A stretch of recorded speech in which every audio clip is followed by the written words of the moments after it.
Bora falar então mais um pouco sobre o Cruzeiro, né? Colocar na tela aí algumas fotos, né? Foi o que a gente conseguiu aí nas redes sociais do Cruzeiro treinando, continuando esse trabalho, pensando então nesse jogo em casa.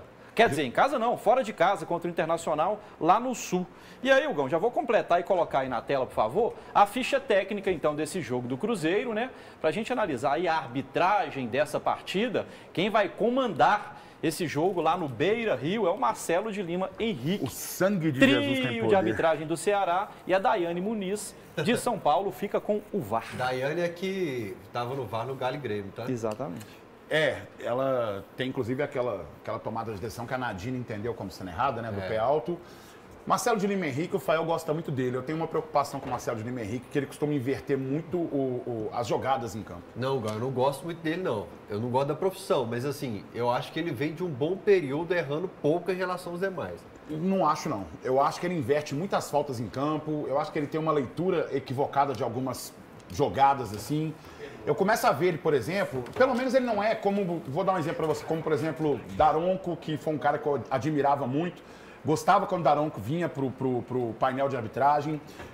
Klaus também era outro também, mas eu acho que à medida que o árbitro vai pegando fama e vai pegando nome, eu acho que ele quer aparecer demais. Não é o caso do Marcelo de Lima Henrique, mas a minha preocupação é só essa leitura equivocada do jogo, que às vezes ele dá muita falta invertida na parada. Por exemplo, às vezes o seu volante ele tira a bola do cara assim e ele tem uma leitura que às vezes teve uma mão que não teve, um toque que não teve, fica parando muito o jogo, né? Nesse caso eu gosto mais do árbitro mesmo, que deixa o jogo correr, que favorece inclusive o Cruzeiro, desde que o Cruzeiro não se permita essa trocação como foi no jogo com o Mirassol e nem dê campo para o adversário, como foi o caso do Santa Fé. E a gente traz agora na telinha do Alterosa Esporte, né? Como é que está sendo a preparação do Cruzeiro para esse jogo diante do Internacional lá no sul do país.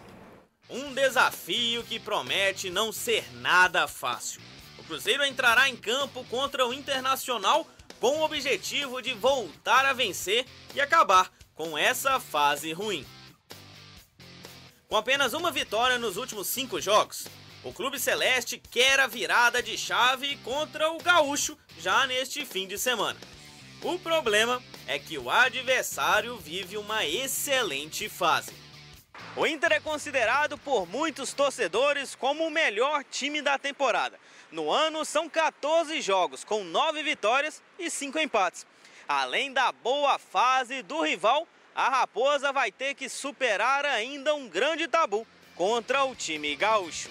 A última vez que o Cruzeiro ganhou do Colorado foi ainda em 2016. De lá para cá foram 11 jogos, com 6 derrotas e 5 empates, divididos entre Campeonato Brasileiro e Copa do Brasil. Mas neste ano a Raposa pode ter um trunfo a mais: Gabigol. O atacante tem um bom retrospecto contra o Inter. Em 20 jogos, o centroavante já marcou 8 gols e pode ser uma peça fundamental nesta partida. Tá, ele fez 8 gols não jogando pelo Cruzeiro, né? Então é aquilo que eu falo com todo mundo. Cássio é um baita de um jogador, tem uma história maravilhosa. Dudu, um baita jogador, tem uma história maravilhosa no Palmeiras. Gabriel Barbosa, uma história maravilhosa no Flamengo. Tá na hora de escrever a história maravilhosa com a camisa do Cruzeiro. Essa ainda vocês não fizeram. Então, ou seja, bom retrospecto do Gabriel, que ele possa manter esse bom retrospecto dessa vez vestindo a camisa do Cruzeiro. Vamos começar com o Cruzeiro, Toca da Raposa. Lá está a Giovana Pires, que eu quero saber se teve novidade do Gabigol, porque teve treino hoje de manhã. Como é que foi, Giovana? Me conta, boa tarde.